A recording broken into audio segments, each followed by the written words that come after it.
In this video, I want to show you the number one thing that is the reason why your cold outreach system is not working, and you're probably not going to see it coming.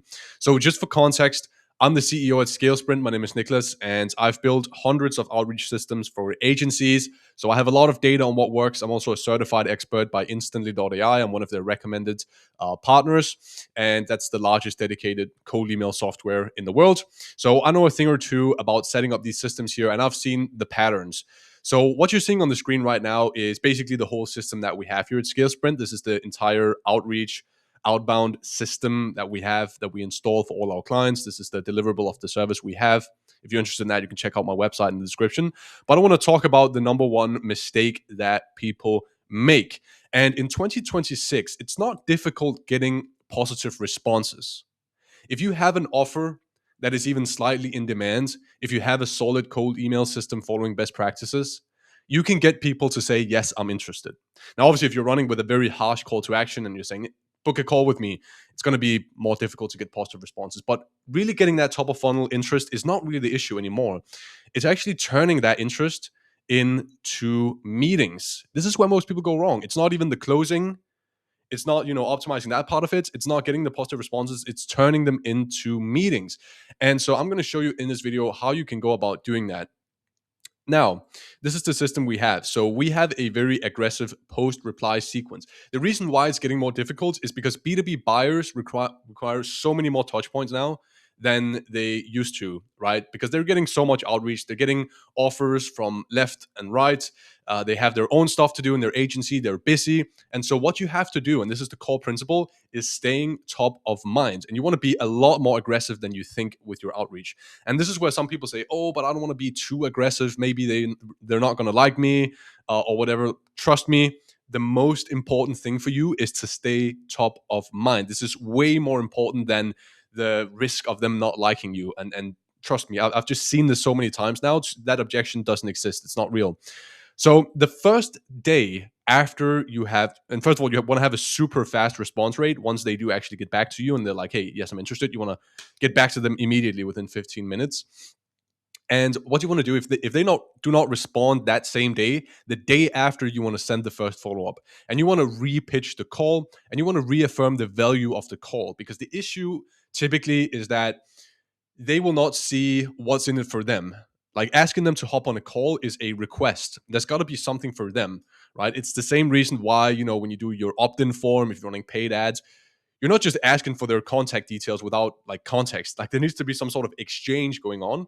And the same thing needs to be the case here. So you want to position that creatively. How can you put some sort of value for them on this call? Like, an obvious thing is to position it as an audit or some sort of review of what they're currently doing. So those are just some basic ideas you can play around with. If they do not respond to that, the day after that, you want to send more details and more social proof. Basically, obviously, it would be great if you could get like super relevant social proof. That's the best converting social proof, of course. And then just sending them more details, like just how the offer works, the stuff you didn't have the chance to mention in the first, the initial outreach email. Now, if that doesn't work, then 2 days after that, you want to send a personalized video, ideally. If you don't have the capacity for that, that's fine. You can just send a normal video. And you want to couple that with basically a no-brainer offer. So if you have some sort of intro offer or something that can just make it easy for you to get a foot in the door, this is when you want to present it. Like ideally, you just want to have them book a call for the main offer, but you can do this to get them to get a foot in the door. Now, if this doesn't work either, you want to put them into a 90-day follow-up plan. You want to follow up with these people. Ideally, I would say actually more than 2 times a week, but if you don't want to do that 1 to 2 times a week. And here's the way you want to structure it. So for the first follow-up in this 90-day follow-up plan, you want to send your most impressive case study that has like the highest, number or whatever, right? The most impressive case study. The email after that, you want to basically do your biggest transformation case study. So this is the case study where you had the biggest transformation for the prospect. Something crazy happened, like the before and after. And then after that, after these first 2 case study follow-ups, you want to just systematically address one objection every single email after that, and you want to start with the objection that you get most frequently. So you want to go back to all the previous sales calls you've had, and you want to see what are the objections I'm getting on these calls. Could also be previous outbound efforts, like what objections are you seeing, and then you rank them in terms of their frequency. And in the first email here, you answer the objection that's the most frequent one. Email after that, you just answer the second most frequent objection. And so you want to keep one objection per email, one concept per email. You don't want to overwhelm them. And then you literally just do this for 90 days. And even if they're not responding, they're probably going to read some of these emails, and you might just hit that objection that they've been thinking about. And that's the reason why they're not moving forward.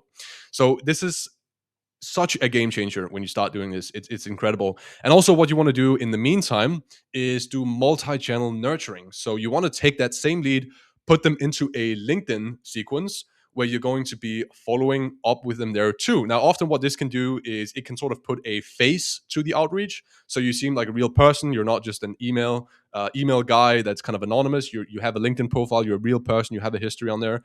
So that's what you want to do. I recommend a 10-step sequence on LinkedIn, spaced out over 90 days if you want to follow the same cadence as the other one. And then you can do the same thing for SMS. The system we have here internally at ScaleSprint is that we enrich the mobile number of the prospects in Clay. It's like a data enrichment tool. And yeah, then we do a 10-step sequence on SMS as well, just following up with them on multiple channels. The rationale here is that people tend to have different preferences in terms of where they like to communicate. For example, me, I'm very active on SMS, WhatsApp, etc. I'm not that active on LinkedIn.